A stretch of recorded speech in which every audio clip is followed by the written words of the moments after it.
This recording was made in 1971 near Los Angeles, California. As we begin the program, Dr. Crane is being introduced to the audience. We are delighted to have Dr. Stuart Crane with us for the Americas in class this afternoon. Dr. Crane, for those of you who may not know, is the Dean of the School of Business at Bob Jones University in Greenville, South Carolina.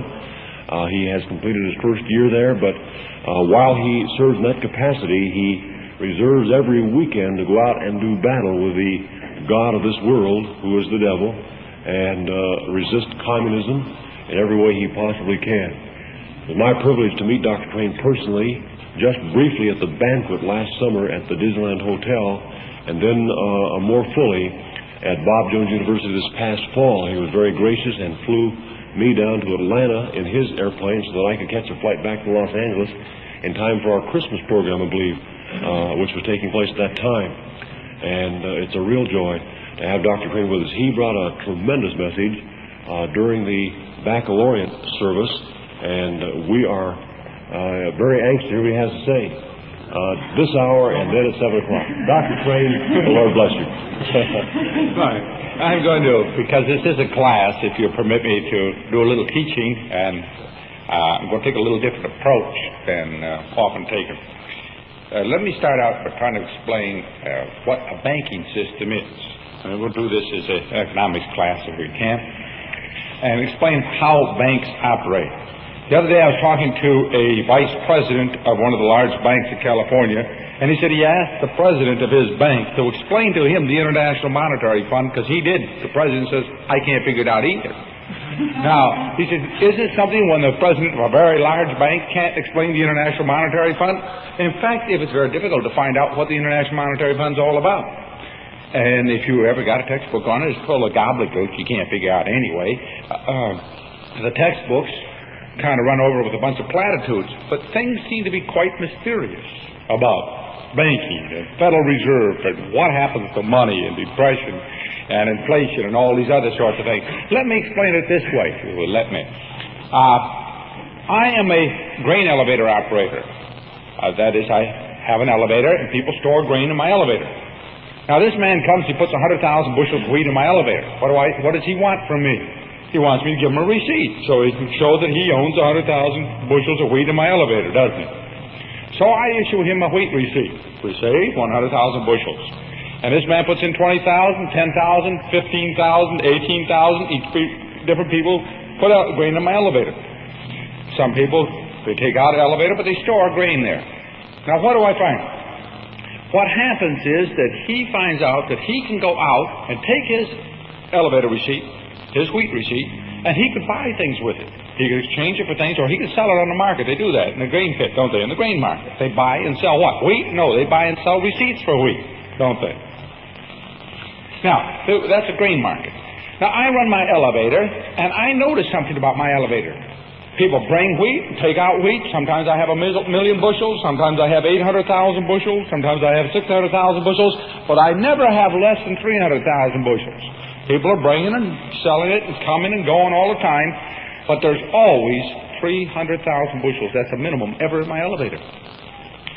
One day I want to, bill's a little tight. The wife needs a new fur coat or something like this, and I'm going to go down to the bank and borrow and pay interest on it. I say, wait a minute, I don't need to really pay interest. I could do something else. What if I would write up a receipt for 10,000 bushels of wheat and sell the receipt? Now, if the person wanted the wheat, I got 300,000 bushels. They wouldn't know the difference. One wheat looks like any other wheat, doesn't it? So I sell it, and later I'll buy the 10,000 bushels back when I have the money, buy the receipt back for 10,000 bushels, tear it up, and we'll all be even. And I won't have to pay any interest. Isn't that smart? Sure. So I issue such a receipt. I write one, I go out and sell it. Now, what happens? I never really have to buy that receipt back because I never down to 10,000 bushels. Now, pretty soon the wife wants to live in a little bigger house. Well, I write another little receipt for another 20,000 bushels a week. And then I write another little receipt for another thing. Pretty soon the church needs a little money, so I give them 5,000 bushels of wheat receipt. Go out and sell. And I'm a big shot. The mayor has me on the council and the commissions. I'm on all the boards. Everybody knows that I'm a successful businessman. I got the biggest car in town. My children are looked up to. The family's looked up to. We have a respectable, dignified name. Right? I am a successful businessman. And everybody looks to me as one of the finest. I give money to the charity, little kids get candy for the school program and the whole works, right? I am Mr. Nice. But back in my office, when I close the door, I sit there and I worry. Why? Some months, because I've written so many receipts now, I've only got 4,000 and 5,000 bushels of wheat in the back room, and there's $200,000 and $300,000, $400,000 bushels of receipts going around. And if too many people come in and ask for their receipts at once, people will find out I'm a cheat. I'm real worried.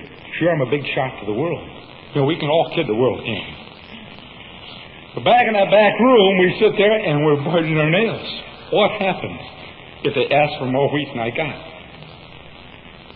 I get real worried. Right idea.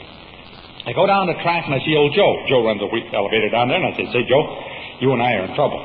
What do you mean we're in trouble? I'm a successful businessman. Look, Joe, you're doing the same thing I'm doing. You've written more wheat receipts than there are wheat. I wouldn't do a thing. Look, Joe, don't kid me. Now, look, we're in trouble. Yeah, we sure are. Now, if people find out I've written wheat receipts without wheat, they're going to suspect you. And if everybody comes in and asks for their wheat, you can't back your wheat receipts any better than I can back mine. If they catch you, they're going to come after me. You know who the dirty people are? The people who would run on us and ask for their wheat. Those are the bad people. Now look what would happen. Look, Joe, if they come and ask for their wheat and we can't give the wheat, all those people who hold those wheat receipts will lose out. Sure, we'll be ruined, but they'll be ruined too, wouldn't they? They bought a wheat receipt and bought it in full faith, and they're going to find out that wheat receipt's no good, and it'll be disastrous. Everybody will lose. It'd be terrible for everybody, wouldn't it?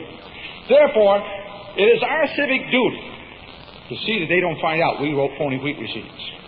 You see, as long as they don't know they're phony, they're just as good as real wheat receipts. People buy and sell them and think they're worth value, and as long as they think they're worth value, what difference does it make? Now, that's man rationalizing, isn't it? Huh? Okay.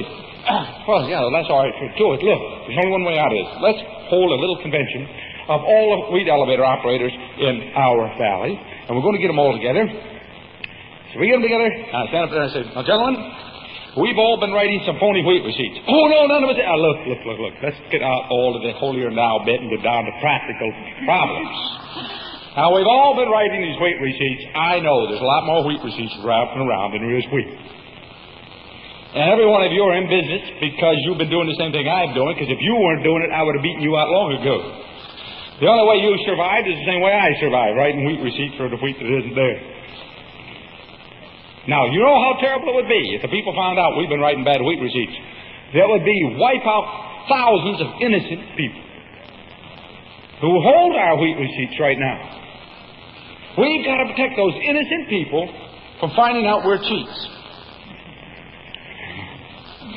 Now, let's face facts. We can't buy the wheat receipts back. We can't make it straight. Even if we wanted to, we simply haven't got it. We spent it. See, we can't buy it back. The only practical thing to do is keep them from finding out the wheat receipts are no good.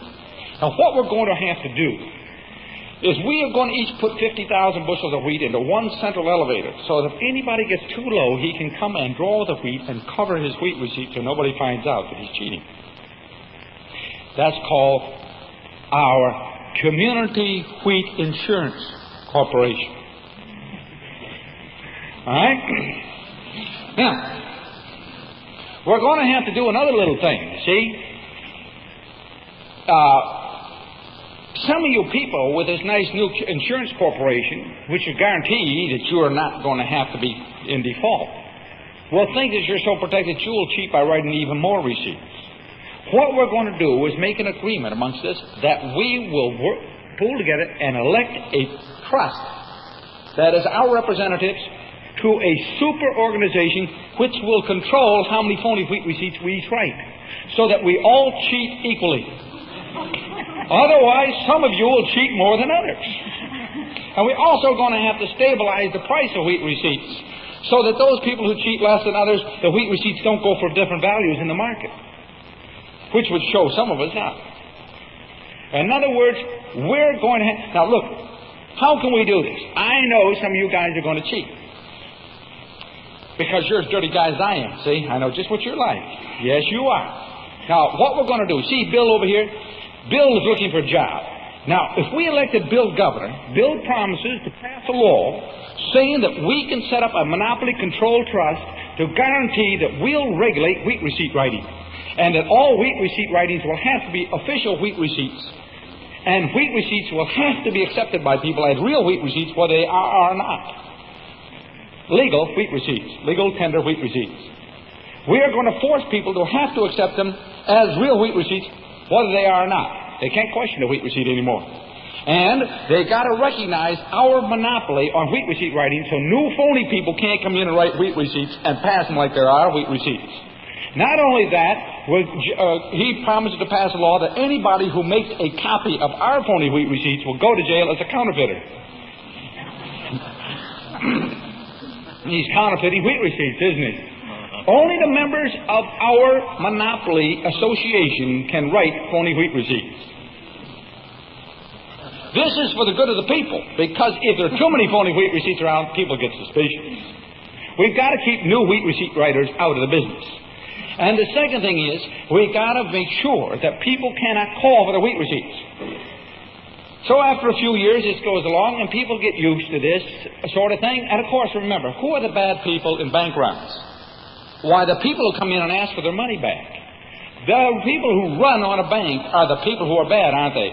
They are causing lack of faith. Our textbooks tell us the bad people are the people who ask for their money that they deposited in good faith, aren't they?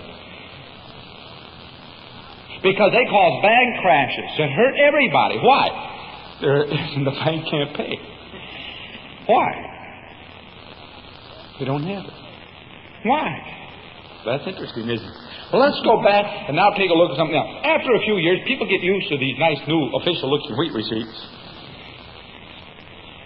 They can't get wheat for it. We pass a law now. Look at what would happen if people in general asked wheat receipts from everybody. Sure, we can have the central wheat pool. We transfer wheat back and forth to keep any one person getting caught. What if everybody would ask for wheat receipts, or a lot of people in many banks at once? We might not be able to deliver enough wheat receipts. What are we going to do? Old Joe is still up there. It only costs us 0.5% in order, each of us, to finance a good election campaign to make sure the right guy is making the right laws. So we have to make a new law. It is illegal for people to have wheat for their wheat receipts. Now, there are wheat receipts, and there's wheat there, but you can't have any wheat. It's illegal for anybody to hold wheat unless they are a member of the association. Now, members of our association can hold wheat, but nobody else can have it. You understand that? That is to keep these awful people from asking for more wheat than there is. How could they ask for more wheat than there is if we had wheat behind every wheat receipt? Well, they couldn't. But what if there are more wheat receipts than there's wheat? That's the only way you could ever be a run on wheat receipts, right? And so to protect against a run, we've got to make sure that people can't have wheat. But now we've got to be honorable about this thing. We've got to give wheat to other members of the association. You see, you're going to have to pay off to club members in real wheat. But you don't pay off to non-club members. They can't own wheat. Only the licensed members of the association, right? Called the Federal Wheat Reserve Board. Oh, what a classic that is. Of course, we do this to stabilize the wheat receipts to protect everybody from unstable wheat market. Isn't that right? Sure. Well, after a few years, people get used to not getting wheat for their wheat receipts. We'll make a new deal. 1968. We won't be required to have any wheat behind our wheat receipts. We'll say that a wheat receipt is the same thing as wheat, and there is no need to have wheat anymore. We can take all the wheat, and what you can get for a wheat receipt, we guarantee to redeem every wheat receipt with another wheat receipt. That's like going into a parking lot. You take in your parking ticket. You know, you put your ticket. They give you a ticket for your parked car, and you go in and you say, "I want my car. My car is number so and so something." And they say, "Oh, sorry, we sold your car, but we'd be happy to give you another receipt." Now you can have a blue parking ticket or a green parking ticket. What color ticket do you want? "Oh, I want my car back." "Oh no, we sold your car." "Now look, you have a Chevrolet car. We'll give you a Buick parking ticket. How's that?" Or you go down to the Green Stamp Redemption Center, and they tell you, for your green stamps, we'll give you some nice new book of green stamps for your old book of green stamps. You say, "Well, I would like a prize." "Well, I'm sorry, we aren't giving prizes, but we will redeem your green stamps in green stamps." Isn't that nice? Well, while we got this little club going, we have a problem. We've got to make sure that people in other associations in other valleys, in order for our wheat receipts still to appear good. When people in other associations in other valleys, we promise to give them wheat for our wheat receipts that they hold, because they got their club, if they'll give us wheat for their wheat receipts that we hold. In other words, amongst other monopoly clubs, we will give wheat and redeem. But we will not do it to people in our own club area who aren't members of the association. Well, there's a problem. People outside of our club area, some people get those wheat receipts and they keep demanding wheat. And our wheat gets lower and lower and lower. So we now go to a dual market. Other monopoly club members can get wheat, but no one else can get any wheat, whether they're in our club area or anywhere else. There's still a problem left involved. What is that problem? Some of the other monopoly wheat areas keep giving wheat for their receipts and show up our wheat receipts, which won't exchange the same value. People prefer their wheat receipts over ours. Those are bad people. They're upsetting the inter-community wheat market. There are other people valleys which have their monopoly association, which will not redeem their wheat receipts even for us when we hold them. That is, they have soft wheat receipts. They won't redeem it to the monopoly association. How are you going to have to get rid of that? We're going to have to merge all the monopolies into one monopoly and have one worldwide wheat association reserve board called the International Wheat Fund. Right? Then all wheat receipts will be equally phony. And the wheat market will be now stabilized, and there can be no run anywhere. The only way to have ultimate assurance and protection is to have a world wheat monopoly control board. Now, I hope you understand what the International Monetary Fund is all about. What it is simply all about is they stole your money. Now, you see, I got a piece of paper here. It isn't even printed by the United States. It isn't the American note. It isn't a dollar, a United States dollar. It is a Federal Reserve note. Notice, the Federal Reserve is not owned by the United States government. It is a privately owned bank. The private bank prints this money. Up in Minnesota here last year, a man was arrested for drawing pictures just like these pictures. They brought him into court and called him a counterfeiter. He was found not guilty when he proved that he was willing to redeem his pieces of paper for exactly what the Federal Reserve was willing to redeem their pieces of paper. Now he says, if I gave less than the Federal Reserve, I would be writing a phony claim. Seeing the Federal Reserve promises to give nothing, theirs is a claim on nothing, and mine's a claim on nothing. I am doing no different than the Federal Reserve is doing. He was acquitted. See, fraud is to write a claim on something that is bogus. He didn't write a claim on anything. He just happened to draw pictures like the Federal Reserve was drawing pictures. They just looked alike. How could there be a crime involved? Interesting, huh? Now, let's take a look at another little thing. All right. Illustration 2. There's a thing called a pawn shop. I hope you understand what a pawn shop is. It is a bank. It's a poor man's bank.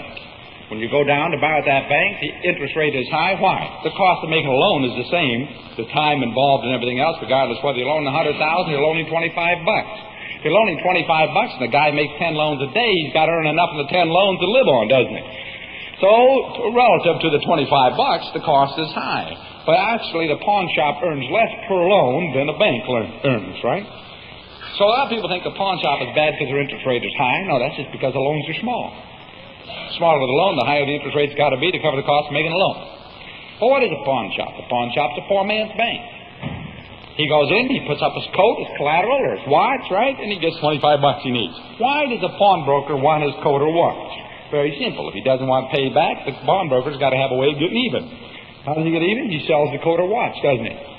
To get the money back if the guy doesn't come in and pay off the pawn. He doesn't pay what he promised to pay. Now, notice the Savings and Loan Association loans you money on your house. They want a mortgage on your house. If you don't pay the payment, they're going to come and take your house, aren't they? Now, if you go down to borrow on your car to the finance company, they loan you money, make an agreement, right? But they want a chattel mortgage on your car, and you don't pay, they come with a tow rope and haul your car away. If you're a businessman and you want to borrow, you go down to the commercial bank and they loan you, but they want a little lien on your inventories, a little lien on your receivables. They want some little way of getting the money back. Kind of funny, isn't it? Notice, if you're in the business of lending, you've got to have a way of collecting your money back. Don't you? Or you're not in it very long. What would happen if you lent money on cars but said, I didn't want any chattel mortgage or anything else, and I wouldn't tow your car away if you didn't pay? How long do you think you'd be in the finance business? Well, about 5 weeks until all your money was gone, and then that'd be the end of that. Now notice something else. The finance company does not want to tow your car away. The savings and loan company doesn't want to foreclose on your house. They will if they have to. Why? Because if they don't, no one's going to pay. But they don't want to foreclose. They want you to pay. They want you to pay as you promised. They're not in the business of foreclosing. Let's notice something else. The Savings and Loan Association, nor the finance company or any of them ever really want you to pay back. As soon as you pay back for your car, what do they want to do? They want to lend you on another car.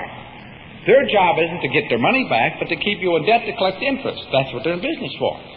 A bank doesn't lend money to a business that they think is going to pay back and not borrow anymore. They lend to a business they know is going to grow and need more and more money and become a better and better customer and borrow more and more money and pay more and more interest. That's what they're in the business for, not getting their money back, but keeping it out working. Aren't they? Okay?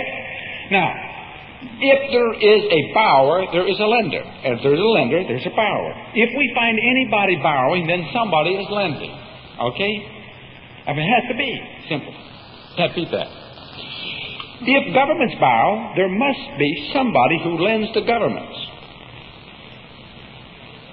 Some people would call the people who lend to government international financiers, or other sorts of names, international bank, all sorts of names for it. But there's somebody who lends to government. These people are leaving for choir practice here. And what do we mean by lending to government? We are told by our schools that we owe the national debt to ourselves, don't we? But do we? Does everybody in the United States own $2,000 worth of bonds? You'd have to, if we owe it to ourselves.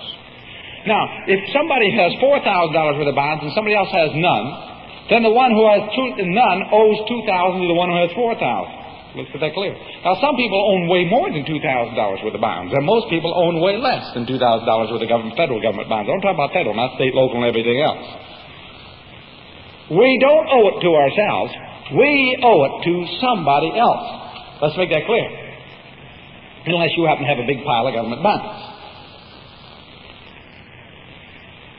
Now, how do we... Let's get to something else. If you loan to a government, if you loan to a king, and one of the oldest games of kings is spending more money than they take in taxes. They first clip the coin of the realm. That's the first game they go into, and after the coins only float and they no longer clink anymore, then they start printing paper money. But that starts inflating. They find that they have to finance their little game by another little thing. It's called debt, borrowing. Now, if they could borrow from their people, they would have already taxed it. If you're going to borrow to finance governments, you've got to borrow from somebody who's got enough money to finance governments. The problem with a person who lends to government is how do you collect? How do you foreclose if he doesn't pay? You go into the king and say, King, you didn't pay me. I want my money. I demand my money. The king might say, off with your head. Now, that's kind of a dangerous way to lend, isn't it? Just simple economics. So what do you got to do? You got to have a way of towing away his kingdom if he doesn't pay. Now, how do you tow away a car? With another car. How do you tow away a kingdom? With another kingdom. Now, that's simple. We call it, in ordinary everyday language, war. That's kingdom towing. All right? Now, I can't lend to one kingdom without lending to the kingdom's enemy. I got to make sure the two kingdoms are enemies of each other and about equal size and strength, so that my lending makes a difference of who wins in case there's conflict. And so the King A knows that King B can whomp him if I'm King B. And King B knows that King A and I can whomp him.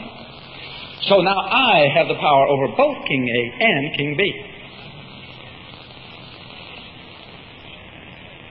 If I don't have the power over both King A and King B, I'm not in the finance business, because if I can't tow the car away, I'm out of business. Let's make it clear. Let's take a little history. Back in 1762, a man named Mayer Rothschild started out a little banking house. He had 5 sons. There was a monopoly set up going on in Europe at that time. Napoleon, a man who mysteriously rose to power, wasn't even a Frenchman, puts on a continental policy. Nobody could import into Europe anything by law of Napoleon. The English government, the enemy of Napoleon, put a law, a blockade around Napoleon. No one could ship to Napoleon. Obviously, there could be no shipping. But only one family was allowed in broad daylight to run both the French and the British blockade and run the ships from England and anywhere in the world into Holland and deliver goods at fantastically high prices because of the monopoly established by both governments, with Nathan Rothschild in England and his brothers on the continent distributing the goods. They became extremely wealthy. In 1815, Nathan Rothschild in England, after the Battle of Waterloo, received the news 2 hours before anybody else of who won. Or maybe he even knew before then. But he started selling publicly government bonds. The government would be financially collapsed if Napoleon won at Waterloo. If Wellington won, the bonds were good. Now, publicly, Nathan Rothschild started selling government bonds, British government consols, and he started selling them in a panic to get rid of them, screaming, trying to get rid of them at any price. The prices fell and fell and fell. In 2 hours, they fell 95%. And he had all of his agents buying the bonds as everybody else rushed to sell theirs. And in 10 minutes, he bought the British government. Not bad for a little operation for an afternoon, you know. In 1820, when the French government was financing itself to a new bond issue, all the French bankers were invited in by the king. And Napoleon, or Louis Rothschild, who built himself a little house exactly like Versailles, was sitting out in the anteroom because he wasn't invited. Louis Rothschild was sitting there in his white ermine garments with his big coach and 12 white horses and everything out there and all his liverymen, and he's just sitting out in the anteroom. In a few minutes, people started scurrying in and out of the palace. The French bond market had just collapsed. And Rothschild is sitting out there twiddling his thumbs as the King of France comes out and bows to Louis Rothschild and invites him in. And Louis Rothschild bought the government of France. Salomon Rothschild is down in Vienna.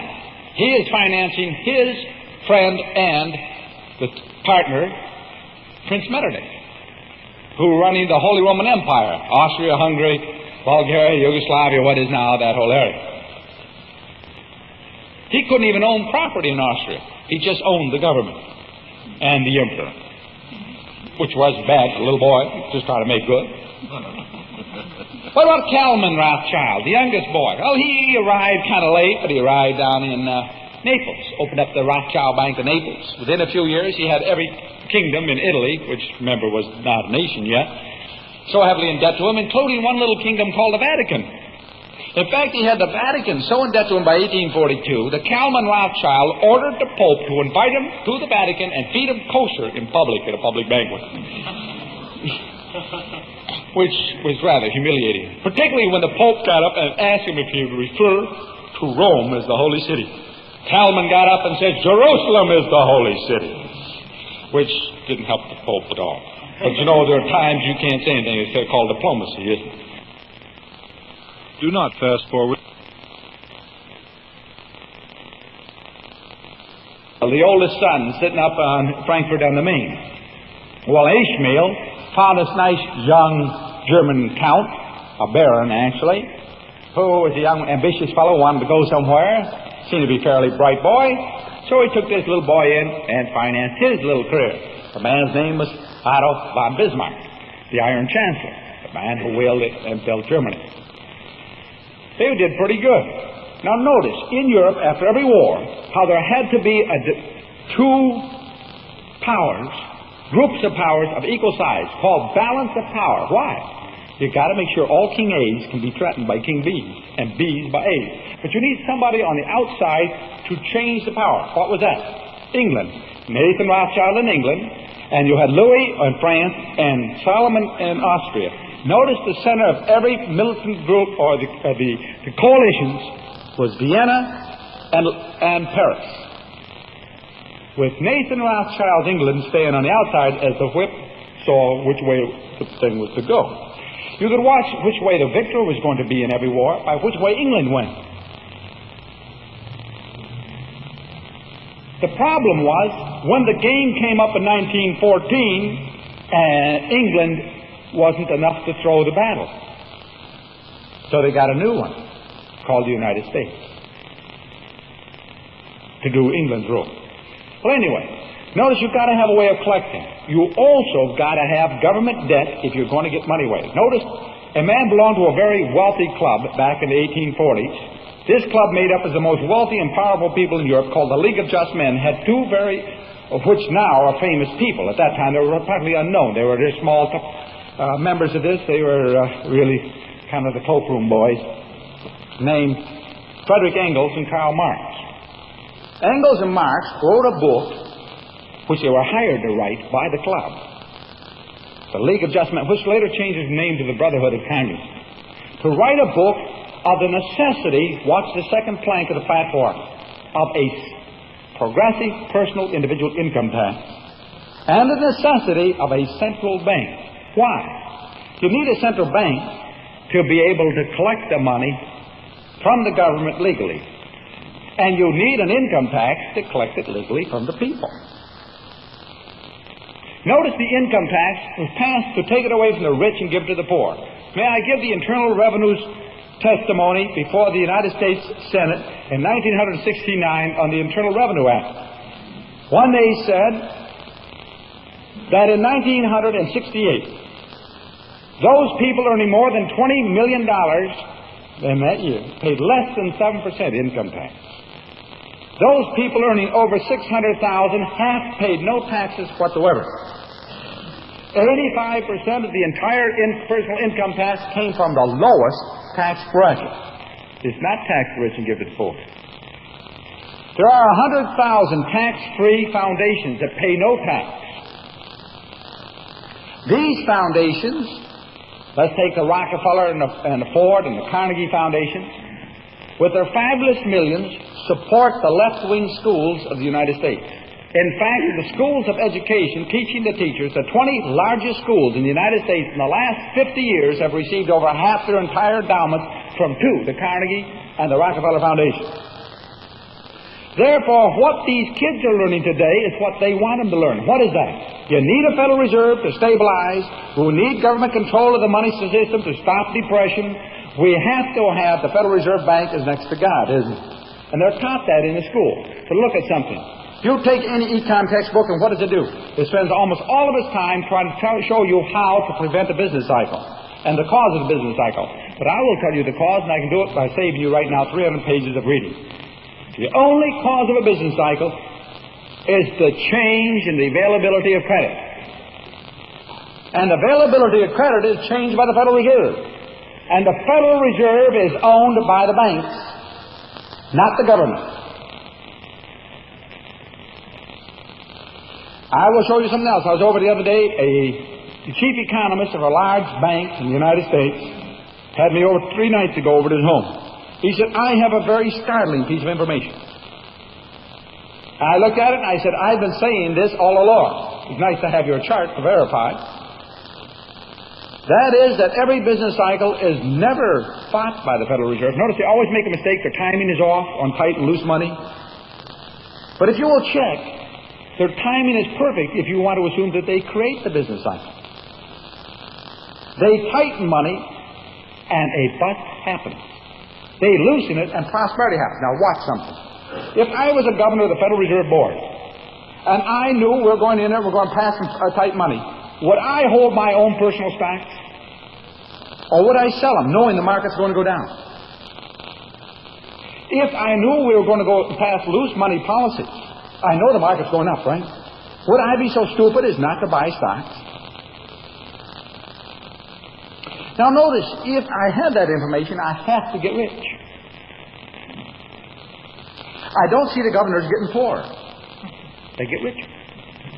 Now, there's some other people who keep getting richer. For an example, here is Rocky, who got me my job on the Board of Governors, and we're having dinner. What I say, and Rocky says, how do you think the market's going to go? What I say, it's all right when I know we just passed tight money today. Or what I say, I would think it wouldn't be advisable to hold too much stock right now. I mean, just as a friend, wouldn't you tell a friend what you felt the market was going to do if he asked you? Those people who are friends would get richer. How do you keep this little system where those certain people know? For an example, this man was telling me, this vice president of the bank, that his offices are right below the Lehman Brothers, who are real insiders in New York. And a week before, he's sitting there talking to Ball, George Ball of the State Department, who's now back with Lehman Brothers. And Ball was saying, well, you're out of stocks, aren't you? And he said, what do you mean I'm out of stocks? And he says, don't you know about Cambodia? This is a week before Cambodia. Sure, they all were out. Why? Certain people get advance news or give the order. Where did Nixon live the 4 years before he became president? In Rockefeller's apartment building in New York, a $100,000 apartment covering the whole floor. Where did he work? For a law firm whose major client is Standard Oil. Who do you think he says yes, sir, to?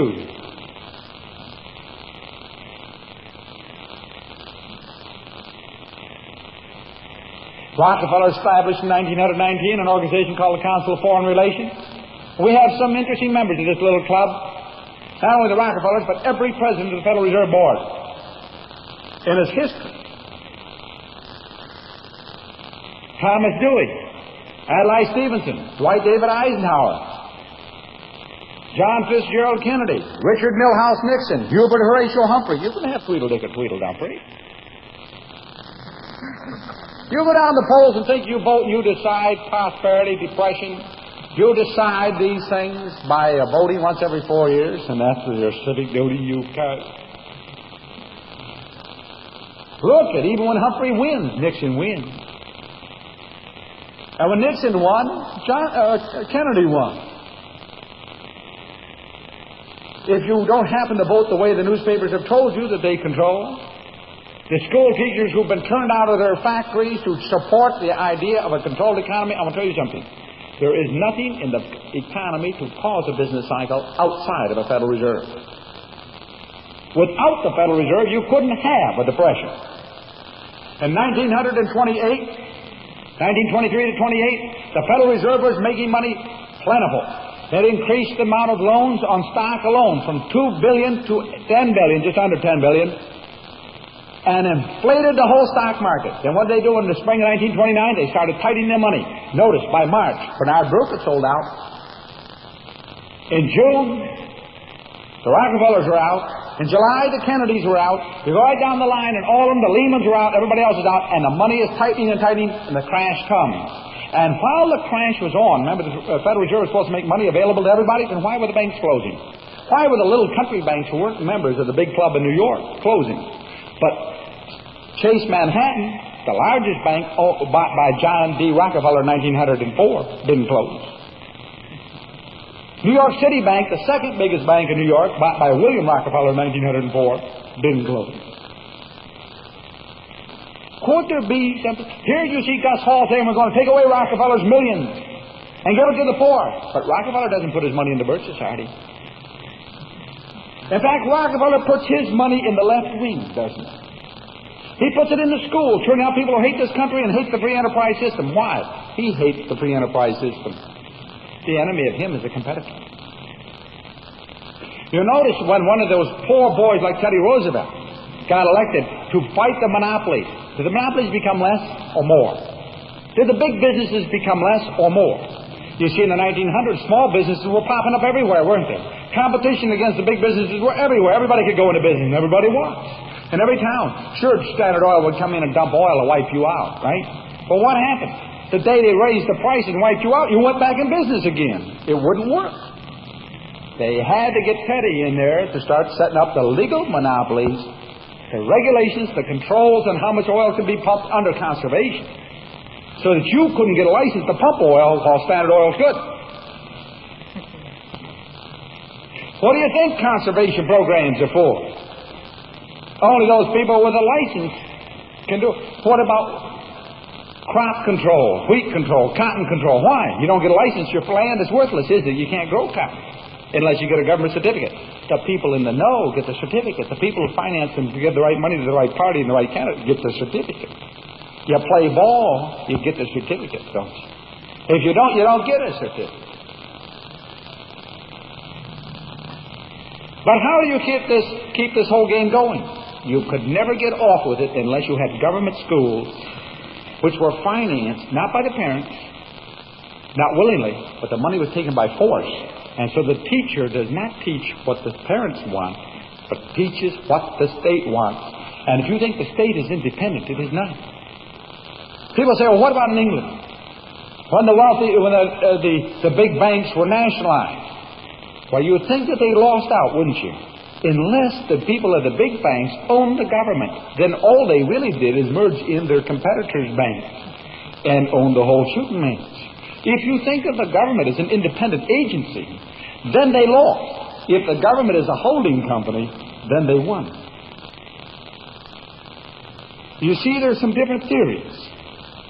Theory that the Federal Reserve fights depression, or a theory it causes depression. The evidence supports strongly the latter. We have a theory that inflation is supposedly caused by wage price spirals, isn't it? I want to tell you something. I've had 11 years of economics. I'm going to give you a little clue. I'm going to encapsulate it right in a matter of a minute, because that's about all we have when we've got a couple of minutes. All the workers can strike all they want, and they can't get a wage increase unless the businesses can pay. No matter how brutal a strike is, no company can give in to it unless they can pay the wage increase. The company can't give in unless they can get the increase from the customer. The customer can't pay them unless there's an increase in the money supply so that they can pay the higher prices. Second, if there is an increase in the money supply, the customers will bid against each other and force prices up, which labor will demand a bigger share of and will go on strike. Labor and business don't cause inflation. Increase of the money supply does. See, neither business nor labor can cause inflation because they can't increase the money supply. Only the government or the central bank can cause inflation. All inflation is caused by the central bank. The blame, however, is never taken by the central bank. Why? They endowed the schools to teach the teachers to teach your kids that it was business and labor. Why? So we're going to need wage and price controls to control the producers of the nation, every breadwinner in this country, to fight inflation, because they've been writing too many phony wheat receipts. It's your fault. You people who want higher wages just because the prices go up.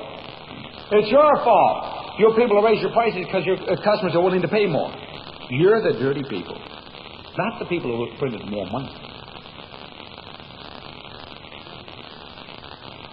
We're given a con game. But Satan is the father of lies, right? And that's the world system. You worship the world system, you're going to get taken. You see, the one thing that a con artist needs is for you not to believe he's a con artist. and believe that he's straight up. The one thing the con artist needs is the ability to give you all your information so you don't get it from anywhere else. Somebody else might tell you the truth. That's why they tell you, don't listen to these people, don't listen to those, and don't join this, and don't get involved in that, and watch out about these radicals, and these extremists, and these fundamentalists, and all these other things, right? Because they might give you a different point of view, and that would be dangerous. And they spend a lot of time building a lot of schools and doing a lot of conniving to get a system to indoctrinate you on radio, television, newspapers, and hammer you in the schools and get the textbooks and everything else, all pointing to one thing: how wonderful the government is, how it's trying to solve all your needs and your problems, how they're managing the money in order to keep you from losing, how they're taking away your money to take care of your old age, only you pay 4 times of the Social Security what any private company would sell you the same insurance policy for. Your rates are 400% in the United States government. For Medicare, what you pay for Medicare, which gives you a hospital bed without a doctor at the age of 65, a private insurance company, assuming you start paying the rates at 18, will write you a policy to give you a doctor and a hospital bed and cover you from the age 25 for the rest of your life. How does the government sell that kind of insurance? You gotta buy it, go to jail. What a gimmick. How many salesmen would love that pitch? Any insurance salesman would sure love to sell that insurance, huh? You can't miss. Just sign up everyone. You notice it's all force and deception. You see, there are only 2 concepts of government. By the way, I just give you a preview. These are little excerpts out of my regular Saturday talk. That's why my wife says, what am I going to say? Well, I just picked something out of my talk. It's easy. So we go at talking about this at length in a whole series of things, of political concepts and social concepts and educational concepts, and what the whole program of the civil rights are about, and what the whole program of the peace things are, and what the campuses are doing, and what the program is to do with the mind. Why? The people who've been writing the wheat receipts don't want you to call them. Let me finish up with just one other little example. It comes to my mind. Maybe I can jam it in here. This is kind of a short one. How does federal debt come about? Let's see if I can do it in your mind. It's a little difficult. I don't have a blackboard here. The government takes a piece of paper and writes a bond. I owe you $100,000. That's called a bond. It's an IOU. They sell it to the Federal Reserve. Wait a minute, do they sell it to the Federal Reserve? Well, they give it to the Federal Reserve, and the Federal Reserve opens up a bank account and allows the government to write checks on an account that isn't there. And what does the Federal Reserve use to back up this new bank account that they just invented? Oh, the bond that was just invented is the asset to cover the liability of the new bank account they just invented. So the security against the bank account is the bond that they just wrote, okay? Now, the government writes checks and gives it to people, don't they? Those people think that they're money. They go down, put it in a bank account, and they start buying things. Notice this money came out of nowhere, didn't it? Now there's more money, but no more goods. The government didn't produce any. So the extra money chases the existing goods. What happens? The price of all existing goods must go up enough to absorb all the new money. That's called inflation. If the government sells the bonds to the bank, the inflation is equal to the amount of borrowing. If the government sells it to the Federal Reserve, it's equal to the amount of borrowing times the reserve requirement. If it's 20% reserve requirement, 5 times. I won't explain that to you. It's too complicated, but there's a multiplier. If the government sells a bond to a private citizen, there's no inflation. But private citizens don't buy all the debt. In fact, they only buy about 25% of the debt. The other 75%. But how do you get in debt? How do you keep getting this debt to go up so you can write the bonds? Notice, the Federal Reserve, which is a privately owned bank, and the banks that buy these bonds, so they put up nothing for it because they just opened a bank account and backed it with the bonds, do collect interest payments taken from you in the form of income taxes every single year. Or nothing. They put nothing up for it. They receive 20,000 millions a year of your money, taken now legally. But how can they take it legally? You got to get the nation in debt. How do you get in debt? Poverty programs and war. You want to know why we're fighting in Vietnam? Not to fight communism, to raise the debt. We've never taken care of any poverty. Poverty has never decreased with any poverty program, but debt has increased. All of our ADCs has never caused less illegitimate children. It's caused more. All of our money being poured into schools have not produced more productive people, but less productive people. Not more patriotic people, less patriotic people. Not more moral people, but less moral people. That wasn't what it was for. What it was for is debt. Now, in order to have an excuse to fight all these wars, they need communism. Lenin was financed by Jacob Schiff, Warburg, the Federal Reserve Bank, member of the CFR, Khrushchev, a few years ago, David Rockefeller, chairman of Chase Manhattan Bank, and of the Standard Oil Company, the number one hate man of the communists in the world takes his vacation in the Kremlin. Isn't that interesting? When his vacation is over, Khrushchev is no longer premier. Now, I can't prove any connection between the two, but I'm suspicious that the boss came over and fired the branch manager. Khrushchev didn't fire Rocky. A couple years ago, Nelson Rock, last year, before the Senate, he said, I believe that the wealthy of this nation owe it to our country to contribute 5 or 10% of their income in income taxes, even though they don't legally have to pay. 5 or 10%. They take more than that from me, that dirty, rotten crook. And look at Bobby Kennedy in 1966 says, Nelson Rockefeller's a dirty rat. He only paid $685 in income taxes last year. What a rat, because Bobby Kennedy paid none. All of his was in a foundation. In fact, no Kennedy has ever paid any income tax. No Kennedy, they've only paid the whole family property tax once in their life, and that was on the Chicago the merchandise mart. After John Kennedy was president, they paid at half rates. They wouldn't even go full rate on one building to try to look legit. The Rothschilds, who by 1850 were considered wealthier than all the royal families of the world, have never paid a tax of any sort to any government in history.